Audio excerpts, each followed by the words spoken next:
여러분 반갑습니다. 고등영어 강사 김태민입니다. 자, 우리가 열심히 공부하면서 준비했던 1학기 기말고사 영어 시험 드디어 마무리가 됐습니다. 어떠셨나요? 제가 이제 뒤에서 아마 얘기를 하겠지만 아마 정말 어려운 영어 시험이 아니었나라고 생각이 듭니다. 특히 서술형에서 정말 많은 학생들이 좌절을 했을 거라고 생각을 하는데 이제 뒤에 가서 조금 더 얘기를 해보도록 하고, 자, 우선은 제가 가이드라인을 설정을 해드릴게요. 무슨 가이드라인이냐면 내가 영어 시험을 잘 봤나 못 봤나 이거에 대한 가이드라인입니다. 자, 자기 시험지를 보고 나서 우선 내가 객관식 문제에서 뭐 거의 다 맞았다, 한두 개 틀렸다 정도인 학생은 정말 잘했어요. 서술형 괜찮습니다. 서술형을 일단 신경 안 쓰셔도 괜찮고, 객관식 문제에서 한두 개 틀리는 정도까지에 들어오신다면 아주 칭찬을 받아 마땅한 학생이라고 저는 생각을 해요. 자, 그 다음에 이제 서술형에 대해서 언급을 좀 해보자면, 서술형 문제가 정말 많이 어려웠던 건 사실인데, 이거는 사실 이제 뭐라고 생각하면 좋겠냐면, 가재울고등학교 전교생 수가 그렇게 많지가 않아요. 근데 문제는 선생님들 입장에서 그 많지 않은 학생들 중에서 분명히 누군가는 1등급을 받아야 될 거고, 1등급 이제 몇 명 안 돼요 정말. 누군가는 2등급을 받아야 되고 2등급도 몇 명 안 되거든요. 근데 이 몇 명 안 되는 학생들을 추려내려다 보면 문제를 아주 어렵게 출제를 할 수밖에 없어요. 몇 문제라도. 그러니까 이제 그런 문제들이었다. 서술형이 그런 아주 어려운 형태에 해당하는 문제였다라고 생각을 하시면 좋겠습니다. 그러다 보니 나는 시험 문제 푸는데 서술형 손도 못 대겠던데 라고 느끼셨던 학생들 괜찮습니다. 그거 정상이에요. 대부분의 학생들이 그렇게 느꼈을 겁니다. 고민 안 하셔도 괜찮고, 다만 이제 우리가 좀 생각을 해볼 만한 부분은 뭐냐면, 사실 가재울고등학교 영어 시험이 근래 몇 년 동안은 이렇게까지 어려웠던 적은 없어요. 특히 1학년에서.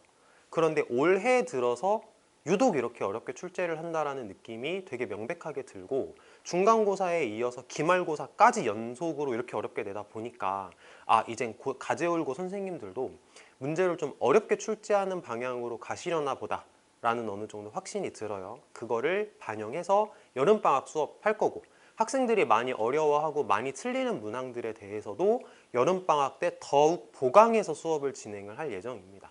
영어 공부 잘 참여하시고 열심히 공부해서 2학기 때는 더더더 만족스러운 결과를 얻으셨으면 좋겠습니다. 자, 우선은 제가 시험지에 대한 간단한 이렇게 어떤 평을 만들어 봤는데, 사실 이미지가 너무 작죠. 여기서는 아마 확인하기가 어려우실 거고, 인지학원 블로그가 있어요. 인지학원 블로그에 들어가 보시면은 제가 아주 자세하게 적어 놨으니까 혹시 여유가 되신다면 구경하시면 좋겠습니다. 인스타그램하고 유튜브 계정도 있습니다. 시간 되신다면 한번 구경해 보시면 좋겠고, 자, 이번 시간에는 고난도 문항이라고 해서 제가 언급하고 싶은 문제들 한두 개 정도를 같이 풀어보는 시간을 가질 건데, 자, 우선은 객관식 20번 문제입니다. 시험지를 가져온 학생은 잘 풀어왔어요. 이렇게 동그라미가 보이는데, 자, 20번 문제 한번 같이 봅시다. 자, 어법 문제를 이제 선생님들이 출제를 하실 때 오답률을 높이기 위해서는, 그러니까 이제 정말 어려운 문제를 만들기 위해서 쓰는 트릭이 두 가지가 있어요. 첫 번째는 뭐냐면 이렇게 모두 고르시오. 그러니까 뭐 선택지를 5개 주고 이 중에 하나 틀렸어 골라봐가 아니고 모두 고르시오. 답이 하나가 아닌 거죠. 이제 이러면은 오답률이 쭉 올라갑니다. 정확하게 골라야 되기 때문에. 자, 두 번째는 이제 뭐냐면은 선택지를 줄 때 밑줄을 이렇게 짧게 주는 게 아니고 밑줄을 길게 주는 거예요. 그러니까 범위를 되게 크게 주는 거죠. 이렇게 하다 보면은 학생들 입장에서는 이제 이 긴 범위에서 내가 뭘 봐야 되지라는 고민을 하게 돼요. 이러면 오답률이 올라갑니다.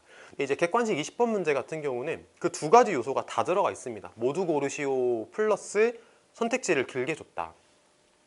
자, 그래서 아마 3.4점짜리인데 3.4점인데 아마 오답률이 굉장히 높았을 거라고 생각이 듭니다. 이거 맞췄으면 진짜 잘한 거예요. 자부심 가지셔도 됩니다. 자, 한번 풀어볼게요. 자, 선택지 A를 먼저 볼 건데, 선생님이 이 문제를 출제를 하실 때 학생들한테 이제 뭘 물어보고 싶었는지에 대해서 제가 생각하는 부분들을 몇 가지를 언급을 해보겠습니다. 첫 번째는 뭐냐면 요거 slowly, 아마 형용사 부사를 물어보는 문제라고 우리가 한번 생각해 볼 수 있을 것 같고, 그 다음에 두 번째는 여기 take apart라는 부분입니다. take apart. take apart라는 말이 이제 분해하다라는 의미를 가지는 표현이죠. 근데 이게 have to라는 말이 뭐뭐 해야 한다라는 의미인데 투부정사이기 때문에 to 플러스 동사 원형을 써야 된다. 그래서 이게 틀렸구나라고 저희가 골라내야 되는 그런 문제가 되는 겁니다. 자, 그 다음에 또 어디를 봐야 되냐면 여기 other materials 여기를 봐야 됩니다. 여기가 이제 세 번째 요소가 되겠는데 이거는 오른쪽에 한번 적어 볼게요. 이게 뭐냐면 other라는 단어가 다른이라는 의미를 가지죠. 다른 하고 나서 뒤에 명사를 썼다 쳐봅시다. 근데 여기 s를 이렇게 쓰면 해석이 이렇게 되겠죠. 다른 뭐뭐들, 다른 뭐뭐들이라고 해석이 될 거예요. 그런데 여기서 s를 쓰면 안 돼요. others, 뭐 materials, others, girls 이렇게 쓰는 거는 어법적으로 틀렸다라고 보는 게 맞는 겁니다. 그렇기 때문에 여기 s가 안 써 있는 거는 잘했구나. 그러니까 뭐가 틀렸다? 여기 taking apart가 아니고 take apart가 맞는 거다 라고 우리가 대답할 수 있으면 되는 겁니다. 우선은 A는 틀렸다. 됐죠? 자, 그 다음에 자, B 한번 보겠습니다. It was the best way to end such an incredible experience. 이 선택지는 출제 의도가 사실 너무 명확해요. 제가 감히 이렇게 말을 해도 되는지 모르겠는데 너무 명확합니다. 뭐 물어보는 거냐면 such a 혁명 요거 물어보는 거죠. 아마 내신 기간 준비하면서 아마 공부했던 기억이 나지 않을까. 자, such a 혁명. 이 어순은 반드시 외워야 되는 어순. 근데 이거 뭐랑 똑같다라고 아마 내신 기간에 배웠을 거냐면 소형어명하고 똑같다. 이렇게. 아마 이거를 배웠던 기억이 날 거예요. 잘 썼죠? 그러니까 선택지 B도 오케이, 괜찮다. 자, C 가보겠습니다. As I look back on this trip, 내가 이 여행을 되돌아보면 자, I find them amazing that 이라고 하는데 요거는 이제 더 이상 읽을 필요도 없이 틀렸다. 어디가 틀렸다? 여기. 요거 가목적어 쓰는 거다라고 아마 내신 준비하면서 많이들 문제를 풀어봤을 거라고 생각을 해요. 그리고 제가 언급됐던 기억이 나는데 가목적어 it을 물어보는 어법 문제를 출제를 할 때 it을 대무로 바꿔서 물어볼 수도 있다. 이거 마치 대명사인 것처럼 트릭을 쓰는 거다라고 제가 수업을 했던 기억이 나요. 딱 맞아떨어졌습니다. 어쨌든 C 틀렸습니다. 뒤에 보나마나 뭐 여기가 틀렸는데 어쨌든 틀렸다라고 체크를 하면 되는 거죠. 자, 넘어가 보겠습니다. 자, C까지 받고 자, 이번에는 D 한번 볼 건데 The work was hard. 일은 어려웠다. 그리고 하지만 Not one person ever stopped to smile or even complained. 요것도 내신 기간에 굉장히 많이 언급했던 기억이 나는데 요거. 자, 오른쪽에 한번 적어 보겠습니다. 자, stop 뒤에서 투부정사를 쓰는 거 하고 stop 뒤에서 동명사를 쓰는 거 하고 이거 서로 의미가 다르다라는 거 공부 많이 하셨죠? 굳이 적지는 않을게요. stop to는 뭐 하려고 하던 일을 멈추는 거고 그 다음에 stop ing는 하던 것을 멈추는 건데 근데 자, 요 부분을 해석을 해보면 일은 힘들었다. 그런데 단 한 사람도 웃기 위해 멈추지 않았다. 이거 아니죠. 이렇게 가는 게 아니고 smiling이라고 써서 단 한 사람도 웃는 것을 멈추지 않았다라고 말하는 게 맞습니다. 그렇죠? 그렇기 때문에 요거는 틀렸다. D는 체크. 이렇게 가시는 게 맞습니다. 그리고 이제 이 문제에는 적용이 안 될지 모르겠는데 제가 시험 기간에 여기도 굉장히 많이 강조를 했어요. 이 complained라는 단어가 누구랑 병렬일까? stopped하고 병렬일까? smiling하고 병렬일까? 요거 부분에 대해서는 제가 되게 많이 강조를 했던 것 같은데 딱 보기 좋게 문제로 출제가 되었습니다. 물론 이 문제를 해결함에 있어서 여기가 직접적으로 관여하지는 않으나 학교 선생님께서 이 부분까지도 물어보고 있다는 것은 확인을 할 수가 있습니다. 자, 2 가볼게요.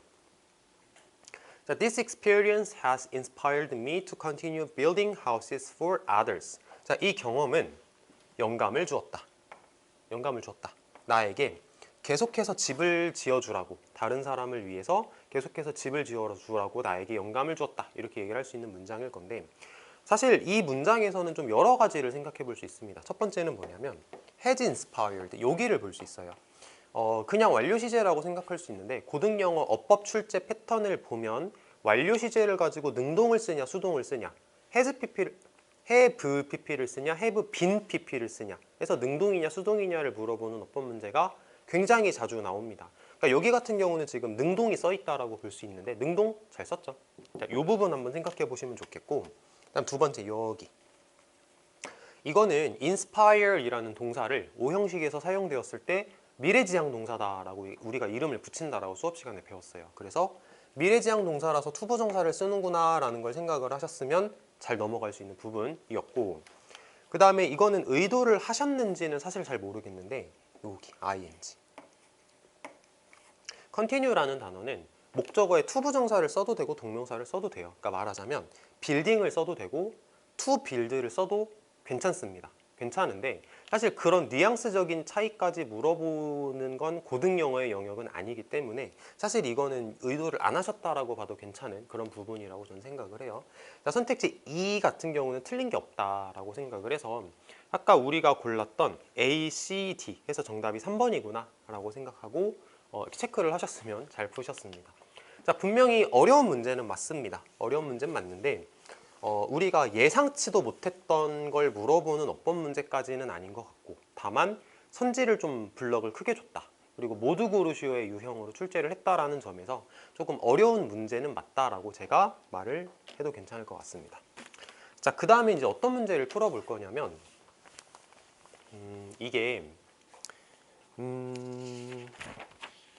서술형 5번이에요. 서술형 5번. 사실 이제 이런 형태의 문제를 좀 여러 개를 출제를 하셨어요, 이번에. 그러니까 이걸 제가 풀어보는데 얘만 어렵다라기보다는 이런 거랑 비슷한 유형으로 몇 문제가 더 출제가 되었고 대표적으로 이 문제를 한번 풀어보자 라고 이렇게 준비를 했습니다. 이게 한글을 보고 영어의 빈칸을 채운다라고 하면은 일단 거부감을 가지는 학생들이 꽤 많을 거라고 생각을 해요. 근데 이거 하나 기억해 봅시다. 영어하고 한글은 어순이 달라요. 그쵸? 한글은 주어 말하고 목적어 말하고 동사를 말하는데 그러니까 주어, 목적어, 동사인데 영어는 주어, 동사, 목적어죠. 그러니까 그거를 이해를 하고 한글하고 영어를 좀 비교를 해보시면 어떨까라는 생각이 듭니다. 한번 해볼게요. 자, 우선은 오늘날 이 학생도 잘 잘랐어요. 오늘날 하고 이렇게 잘라봅시다. 그리고 자, 우리는 주어 여기죠.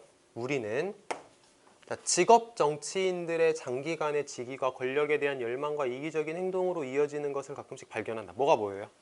저는 이게 보이는데 발견한다. 이게 동사죠. 여기 있네. find. 그러니까 이런 식으로 한글은 동사가 뒤에 있는데 영어는 주어, 동사 딱 나옵니다. 게다가 뭐도 보이냐면 가끔씩 sometimes 이렇게 보여요. 그러니까 이런 식으로 하나하나 매치를 해가면서 읽으면 어떨까라는 생각이 듭니다. 자, 이제 그 다음 작업이 조금 어려운데 보세요. 자, find that 하는 요게 명사절 접속사 대시고 이제 뒷문장이 완전하게 나온다라고 우리가 어법적으로 알고 있을 거예요. 보면은 땡땡땡 position for career politicians 땡땡 to 땡땡 of power and 어쩌고 액션하고 여기까지. 여기가 어디냐면 직업 정치인들의 장기간의 직위가 권력에 대한 열망과 이기적인 행동으로 이어지는 것까지. 여기까지죠. 여기까지. 그러니까 초록색 박스를 이렇게 치면은 이 두 개가 서로 매치가 된다. 자, 그 다음에 주어를 또 찾아볼게요. 이번엔 빨간색으로. 직업 정치인들의 장기간의 직위가 주어죠. 됐죠? 보시면 직업 정치인들의 장기간의 직위. 그럼 여기 뭐 들어가야 돼? 장기간의. 요게 이렇게 들어가야겠죠. 아, 빈칸에 들어갈 말은 장기간의 라는 형용사가 들어가면 좋겠구나. 근데 L로 시작한대요. 그럼 뭐예요? 롱텀. 사실 요 단어가 어렵진 않죠. 이 단어가 어렵다라기보다는 한글하고 영어를 1대1 매칭하는 과정이 조금 어렵다라고 생각을 하시면 좋겠습니다. 아무튼 장기간의 직위가 이어진대요. 여기가 이제 동사죠. 어디로 이어지다. 여기가 동사. 여기가 동사 자리거든요. 직업 폴리티션의 장기간의 포지션이 뭐뭐로 이어지다. L로 시작하는데 to가 붙어 있어. 이거 뭐예요? lead to. 아, lead to. lead to를 모르진 않을 거라고 생각해요. 어디로 이어지다. 뭐뭐를 초래하다라고 해석을 하게 됩니다. 그래서 어디로 이어지냐면 자, 이제 또 보시면 권력에 대한 열망과 이기적인 행동으로 이어진대요. 권력에 대한 열망과 이기적인 행동으로. 좀 써봅시다. 권력에 대한 열망과 이기적인 행동이래요. 자, 박스를 채웁니다. 권력에 대한 열망. 권력에 대한 열망. 열망의 영어로 뭐죠? aspiration. 그쵸? aspiration. 아, 저는 이 단어 처음 보는데요 라고 생각하시면 단어 열심히 외우셔야겠습니다. aspiration, 열망이란 뜻입니다. 그 다음에 이기적인 행동. 자, 이기적인이라는 단어를 채워야 이기적인 행동이 만들어지겠죠. 이기적인인데 S로 시작한데 그럼 뭐예요? 이기적인, selfish. selfish action이라고 하면 이기적인 행동이 되겠습니다. 자, 문제를 이렇게 풀어봤는데 어때요? 막상 영어랑 한글이랑 매칭하는 과정이 어렵지 매칭을 하고 나면 사실 단어가 그렇게 어렵다라는 느낌은 안 들어요. 그렇죠? 그래서 이런 문제들 때문에 학생들이 많이들 고민을 하시는 것 같아서 이번 여름방학 수업에서는 이런 부분을 조금 더 보강할 수 있는 수업을 더 진행을 해보려고 합니다. 기대하셔도 좋고 2학기 중간고사 기말고사에서는 조금 더 좋은 조금 더 멋있는 결과를 만들어내 보도록 하겠습니다. 감사합니다.